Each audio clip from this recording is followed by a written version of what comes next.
नमस्कार साथियों, हमारे YouTube चैनल में आपका स्वागत है। अपनी तैयारी को एक लेवल अप करने के लिए हमारे चैनल को सब्सक्राइब करें, बेल आइकन ज़रूर प्रेस करें जिससे सभी नोटिफिकेशंस आपको टाइम से मिलते रहें। Lucent theory plus question answer series में भौतिक विज्ञान के अंतर्गत आज हम अध्ययन करेंगे गति यानी कि मोशन का। चलिए शुरू करते हैं।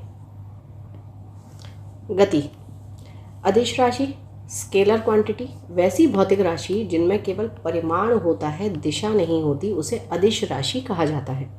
जैसे द्रव्यमान, चाल, आयतन, कार्य, समय, ऊर्जा।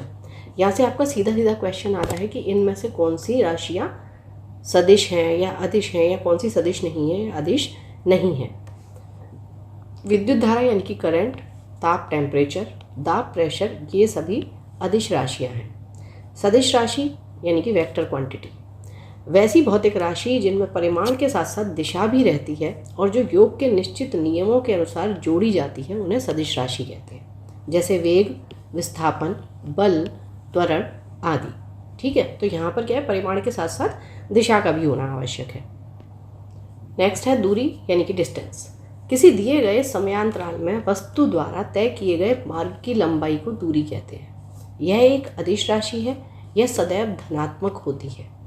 विस्थापन यानी कि डिस्प्लेसमेंट, एक निश्चित दिशा में दो बिंदुओं के बीच की लंबवत न्यूनतम दूरी यानी कि मिनिमम जो डिस्टेंस होगी उसको विस्थापन कहा जाएगा। यह एक सदिश राशि है। इसका SI मात्रक मीटर है। विस्थापन धनात्मक, ऋणात्मक और शून्य कुछ भी हो सकता है। चाल, स्पीड, किसी वस्तु द्वारा प्रति सेकंड तय की गई दूरी को चाल कहते हैं। अर्थात चाल बराबर क्या हो गया, दूरी बटा समय। यह एक अदिश राशि है। इसका SI मात्रक मीटर पर सेकंड है। ठीक है, जो भी फॉर्मूला रहता है उससे आपके मात्रक निकल आते हैं। वेग यानी कि वेलोसिटी, किसी वस्तु के विस्थापन की दर को या एक निश्चित दिशा में प्रति सेकंड वस्तु द्वारा तय की गई दूरी को वेग कहते हैं और यह एक सदिश राशि है। इसका SI मात्रक मीटर पर सेकंड है। ठीक है, तो अब देखिए यहाँ दो चीज़ें हैं, स्पीड और वेलोसिटी। आप मात्रक देख रहे हैं मीटर पर सेकंड है। ठीक है, डिफरेंस क्या है, तो चाल क्या हो गया कि प्रति सेकंड में तय की गई दूरी जो कि दिशा नहीं बता रही है, लेकिन वेग क्या हो गया कि एक निश्चित दिशा में प्रति सेकंड वस्तु द्वारा तय की गई दूरी, ये आपकी वेग होगी। ठीक है, चाल आपकी अदिश राशि है और वेग सदिश राशि है। उसके बाद बात करते हैं त्वरण यानी कि एक्सेलरेशन। किसी वस्तु के वेग में परिवर्तन की दर को त्वरण कहते हैं। यह एक सदिश राशि है। इसका SI मात्रक मीटर पर सेकंड स्क्वायर है। यदि समय के साथ वस्तु का वेग घटता है तो त्वरण ऋणात्मक होता है और इसे हम मंदन या रिटार्डेशन भी कहते हैं। प्रक्षेप्य गति या प्रोजेक्टाइल मोशन, जब कोई पिंड ऐसे नियत त्वरण के अंतर्गत गति करता है जिसकी दिशा पिंड के वेग की दिशा से भिन्न होती है, तो पिंड के वेग का परिमाण एवं दिशा दोनों समय के साथ बदलते रहते हैं। इसके कारण पिंड एक समतल में वक्र पथ पर यानी कि इस प्रकार गति करता है। इस गति को प्रक्षेप्य गति कहते हैं और ये जो वक्र पथ होता है इसे प्रक्षेप्य पथ या ट्रेजेक्टरी कहा जाता है। यह सदैव परवलयाकार होता है। धनुष से छूटा बाण, हवाई जहाज से गिराया गया बम, तोप से छूटा हुआ गोला आदि का मार्ग परवलयाकार होता है और ये सभी प्रक्षेप्य गति के उदाहरण हैं। इनकी गति इस प्रकार होती है।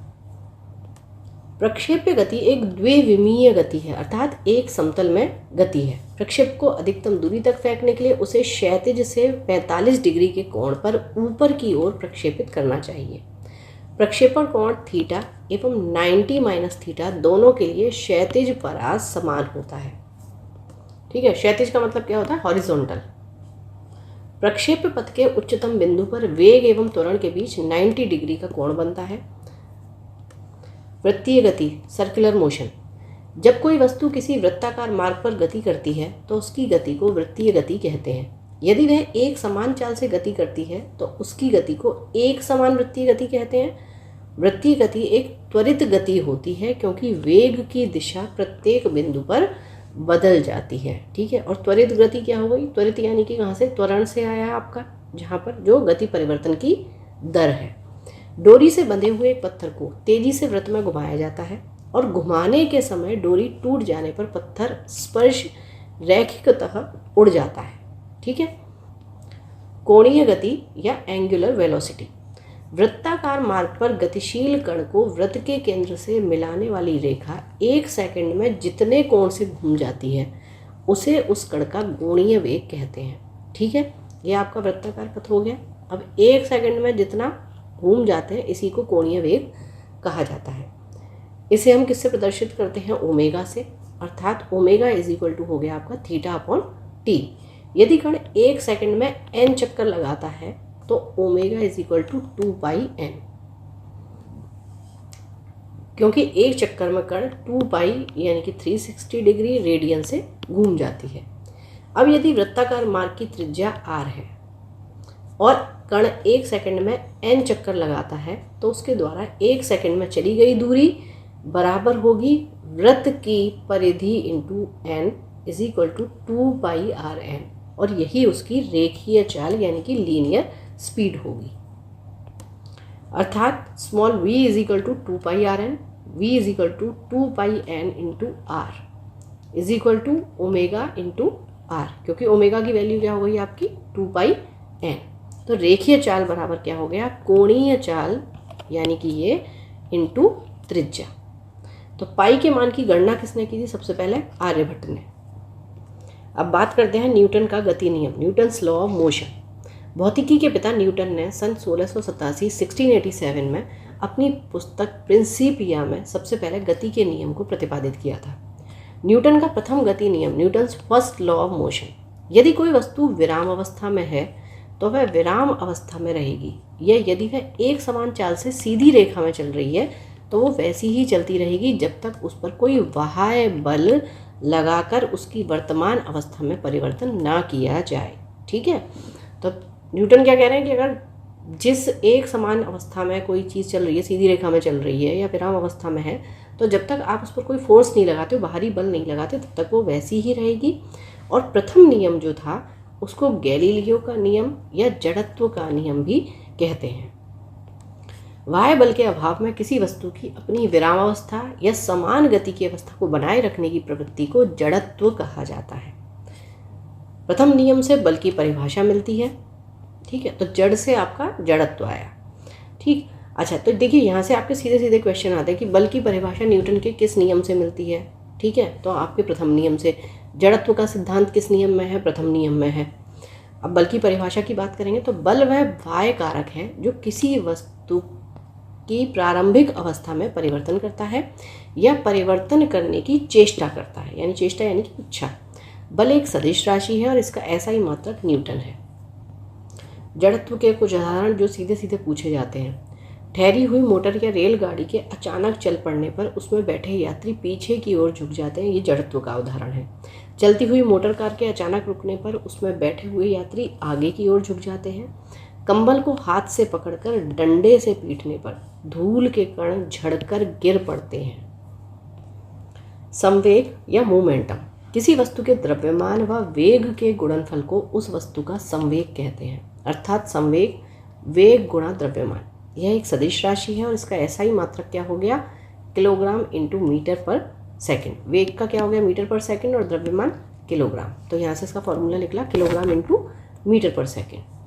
न्यूटन का द्वितीय गति नियम, Newton second law of motion, किसी वस्तु के संवेग में परिवर्तन की दर। ठीक है, तो जो संवेग था उसमें अब जब परिवर्तन हो जाए उस वस्तु पर आरोपित बल के समानुपाती होता है। वह संवेग परिवर्तन बल की दिशा में होता है। अब यदि आरोपित बल F बल की दिशा में उत्पन्न त्वरण a हो गया एवं वस्तु का द्रव्यमान m हो, तो न्यूटन के गति के दूसरे नियम से F is equal to m into a, यानी कि बल बराबर द्रव्यमान गुणा त्वरण। अर्थात न्यूटन के दूसरे नियम से बल का व्यंजक प्राप्त होता है। ठीक है, तो दोनों चीज़ें ध्यान रखनी है। पहले नियम से हमें बल की परिभाषा मिली और दूसरे नियम से हमें बल का व्यंजक प्राप्त हुआ। ठीक है, तो दोनों में आपको डिफरेंस याद रखना है। प्रथम नियम जो है वो दूसरे नियम का ही अंग है। न्यूटन का तृतीय गति नियम यानी Newton's third law of motion, प्रत्येक क्रिया के बराबर परंतु विपरीत दिशा में प्रतिक्रिया होती है। उदाहरण 1, बंदूक से गोली चलाने पर चलाने वाले को पीछे की ओर धक्का लगना, नाव से किनारे पर कूदने पर नाव को पीछे की ओर हट जाना, या रॉकेट को उड़ाने में। ठीक है, तो जो भी क्रिया प्रतिक्रिया का नियम है वो आपका तृतीय गति नियम है।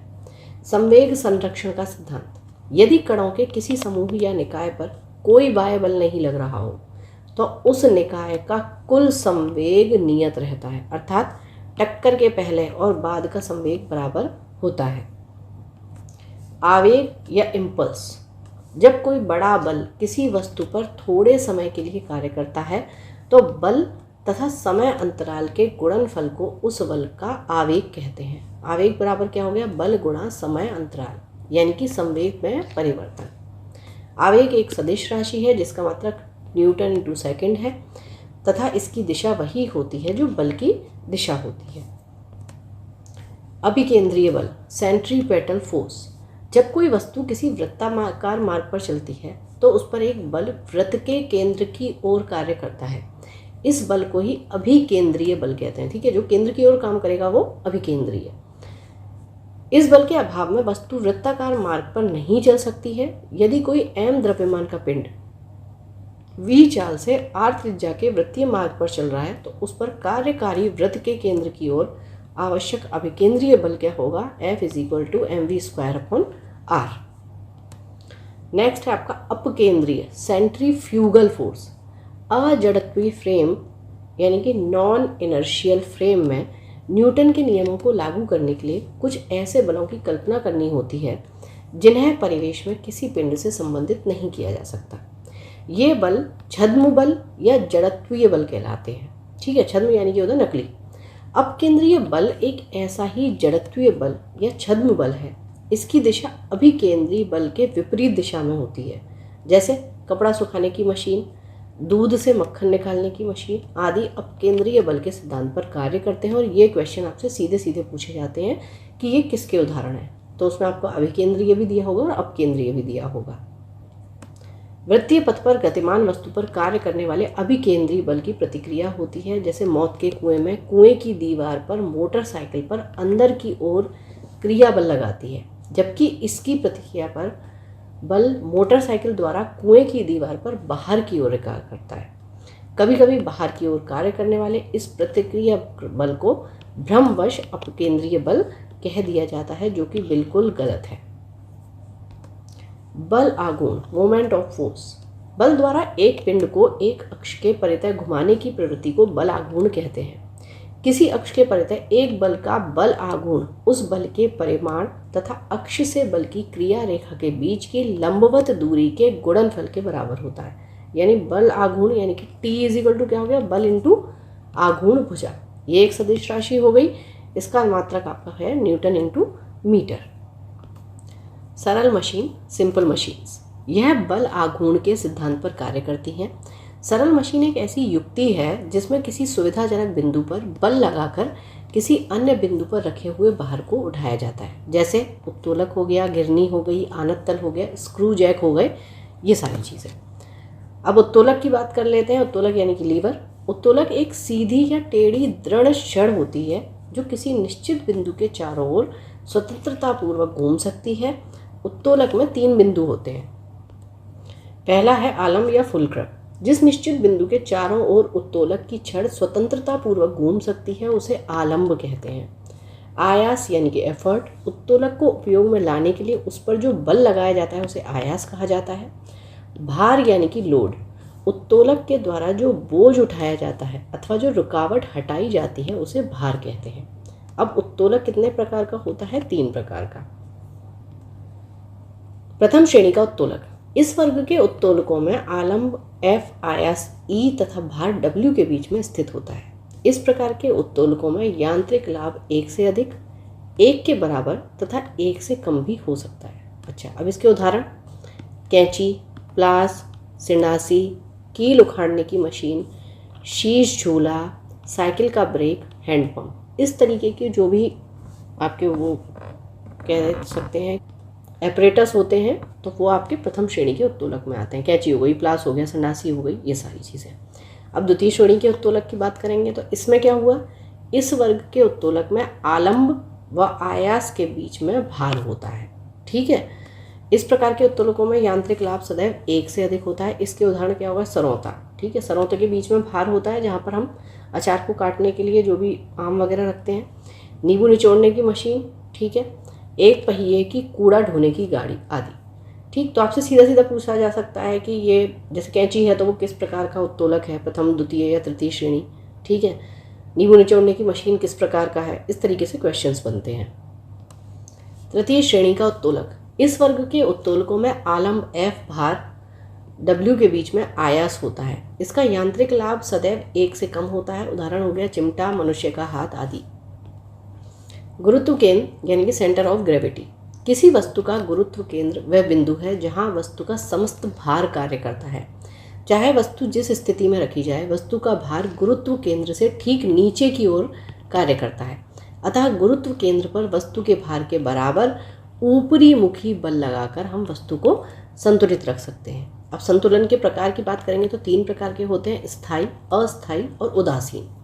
स्थायी संतुलन यानी कि स्टेबल इक्विलिब्रियम, यदि किसी वस्तु को उसकी संतुलन स्थिति से थोड़ा विस्थापित किया जाए और बल हटाते ही पुनः वह पूर्व स्थिति में आ जाए तो ऐसी संतुलन को स्थायी संतुलन कहा जाता है। अस्थायी संतुलन या अनस्टेबल इक्विलिब्रियम, यदि किसी वस्तु को उसकी संतुलन अवस्था से थोड़ा सा विस्थापित करके छोड़ने पर वह पुनः संतुलन की अवस्था में न आए तो इसे अस्थायी संतुलन कहते हैं। उदासीन संतुलन या न्यूट्रल इक्विलिब्रियम, यदि वस्तु को संतुलन की स्थिति से थोड़ा सा विस्थापित करने पर उसका गुरुत्व केंद्र G उसी ऊंचाई पर बना रहता है तथा छोड़ देने पर वस्तु अपनी नई स्थिति में संतुलित हो जाती है तो उसका संतुलन उदासीन कहलाता है। स्थायी संतुलन की शर्त है, किसी वस्तु के स्थायी संतुलन के लिए 2 शर्तों का पूरा होना आवश्यक है। वस्तु का गुरुत्व केंद्र अधिकाधिक नीचे होना चाहिए और गुरुत्व केंद्र से होकर जाने वाली ऊर्ध्वाधर रेखा वस्तु के आधार से गुजरनी चाहिए। चलिए अब चैप्टर से संबंधित कुछ क्वेश्चन आंसर्स। निम्नलिखित में से कौन एक सदिश राशि नहीं है? तो द्रव्यमान आपकी सदिश राशि नहीं है, अदिश राशि है। इनमें से अदिश राशि कौन सी है? ऊर्जा। निम्नलिखित में से कौन सी एक सदिश राशि है? संवेग। निम्नलिखित में से कौन सी राशि सदिश नहीं है? आयतन। निम्नलिखित में से सदिश राशि कौन सी है? वेग। इनमें से कौन सा एक व्युत्पन्न परिमाण नहीं है? द्रव्यमान। त्वरण ज्ञात करने का सही सूत्र है A = v - u/t। पदार्थ के संवेग और वेग के अनुपात में से कौन सी भौतिक राशि प्राप्त की जाती है? द्रव्यमान। प्लांक के अचर में किसका आयाम होता है? कोणीय गति। एक लड़की झूले पर बैठी स्थिति में झूला झूल रही है, उस लड़की के खड़े हो जाने पर दोलनों का आवर्तकाल क्या हो जाएगा? कम हो जाएगा। ठीक है, तो आवर्तकाल क्या होता है?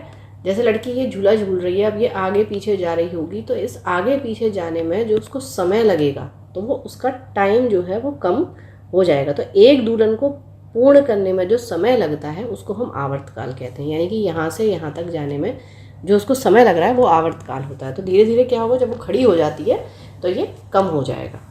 घूर्णन करती हुई एक गोल मेज पर अचानक एक लड़का आकर बैठ जाता है तो मेज के कोणीय वेग पर क्या प्रभाव पड़ेगा? वो भी कम हो जाएगा।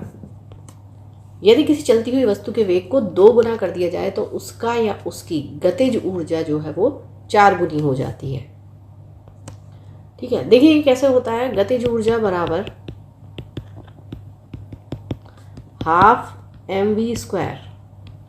ठीक है, तो अब अगर जब चलती हुई वस्तु जो है उसके वेग को अगर 2 गुना कर दिया जाए तो वो पूछ रहा है तो क्या होगा? उसकी गतिज ऊर्जा क्या हो जाएगी?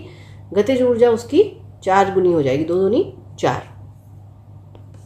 ठीक है, तो देखिए देख लेते हैं ये कैसे हो जाता है। गतिज ऊर्जा जो 4 गुना हम कह रहे हैं कैसे हो जाती है। तो गतिज ऊर्जा क्या होती है? K से डिनोट करते हैं। ठीक है, इसका फॉर्मूला होता है ½ mv²। ठीक है, तो अब मान लीजिए वो क्या कह रहा है कि जो v है उसको हमने 2v कर दिया। ठीक है, उसको 2 गुना कर दिया। तो अब हम मान लेते हैं कि k हम k डैश मान लेते हैं। ठीक है, यानी कि जो नई गतिज ऊर्जा होगी उसको हमने k डैश मान लिया।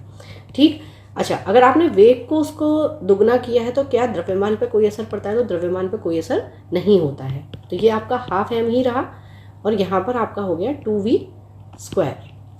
ठीक है, तो अब हम क्या करेंगे, इससे इसको डिवाइड कर देंगे। हाफ से हाफ का हाफ, m से m, तो k/k डैश की अगर आप बात करोगे तो क्या हो जाएगा? v² और नीचे 2 × 2 = 4 और v² से v² कैंसिल, तो क्या होगा आपका? k dash is equal to 4k, यानी कि क्या हुआ, जो आपकी नई जो गतिज ऊर्जा है वो 4 गुना हो जाती है। यही इसमें कहा गया है। तो आपको ये ध्यान रखना है कि अगर वेग को जितना भी किया जा रहा है तो उसके हिसाब से आपकी जो गतिज ऊर्जा है वो हो जाएगी। किसी पिंड के द्रव्यमान तथा भार में अंतर होता है क्योंकि द्रव्यमान स्थिर रहता है जबकि भार परिवर्तनीय होता है। किसी भी स्थिर या गतिशील वस्तु की स्थिति और दिशा में तब तक कोई परिवर्तन नहीं होता जब तक उस पर कोई बाह्य बल सक्रिय ना हो। ये क्या है, न्यूटन का गति विषयक प्रथम नियम। और यहाँ से हमें क्या मिली थी, बल की परिभाषा। किसी असंतुलित बल द्वारा किसी पिंड में उत्पन्न त्वरण बल के अनुक्रमानुपाती होता है। न्यूटन के गति के तीसरे नियम के अनुसार क्रिया तथा प्रतिक्रिया से संबद्ध बल हमेशा भिन्न भिन्न वस्तुओं पर ही लगे होने चाहिए। ठीक है, देखिए इसे कैसे समझ सकते हैं, भिन्न भिन्न वस्तुओं पर कैसे लगेगा क्रिया प्रतिक्रिया का। जैसे हमने जब बंदूक है तो बंदूक से हमने गोली चलाई तो बंदूक से आगे की ओर गोली पर बल लगता है। ठीक है, तो इसको हमने क्रिया कह दिया जब आगे की ओर बल लगा। लेकिन क्या हुआ, गोली क्या करती है, बंदूक पर पीछे की ओर बराबर बल लगाती है, तो हमारे हाथ में झटका आता है, तो वो आपका क्या हो गई, प्रतिक्रिया हो गई। ठीक है, तो इस तरीके से क्या हुआ, भिन्न भिन्न वस्तुओं पर लगे होने चाहिए। प्रत्येक क्रिया के बराबर व विपरीत दिशा में एक प्रतिक्रिया होती है। यह है न्यूटन की गति विषयक तृतीय नियम। जल में तैरना न्यूटन की गति के किस नियम के कारण संभव है, तृतीय नियम के। कोई पिंड तब तक विरामावस्था में ही बना रहेगा जब तक उस पर कोई बाह्य बल कार्य नहीं करता। यह कथन है न्यूटन का। बल की परिभाषा कहाँ से आती है, गति के पहले नियम से। किसी पिंड के उस गुण धर्म को क्या कहते हैं जिससे वह सीधी रेखा में विराम या एक समान गति की स्थिति में किसी भी परिवर्तन का विरोध करती है। ये होता है जड़त्व का नियम। न्यूटन के पहले नियम को और क्या कहते हैं हम, जड़त्व का नियम और गैलीलियो का नियम भी कहते हैं। गाड़ी खींचता हुआ घोड़ा किस बल के कारण आगे बढ़ता है, पृथ्वी द्वारा घोड़े के पैरों पर आरोपित बल से। चलती हुई बस अचानक ब्रेक लगाती है तो उसमें बैठे हुए यात्री आगे की दिशा में गिरते हैं। इसको किसके द्वारा समझाया जा सकता है, न्यूटन का पहला नियम। रॉकेट किस सिद्धांत पर काम करता है, न्यूटन का तृतीय नियम। अश्व का यदि एकाएक चलना प्रारंभ कर दे तो अश्वरोही के गिरने की आशंका का कारण क्या है, विश्राम जड़त्व। क्रिकेट का खिलाड़ी तेजी से आती हुई बॉल को क्यों अपने हाथ को पीछे खींचकर पकड़ता है, जिससे कि बॉल विश्राम की स्थिति में आ सकती है। ठीक है, इससे क्या होगा, गेंद को रोकने में जो लगने वाला समय है वो बढ़ जाएगा और बॉल की जो स्पीड है वो धीरे हो जाएगी। चलिए, तो यहाँ हमारा ये चैप्टर कंप्लीट होता है। पढ़ते रहिए, बढ़ते रहिए, रिवीजन ज़रूर करते रहिए। Thank you for watching, keep learning.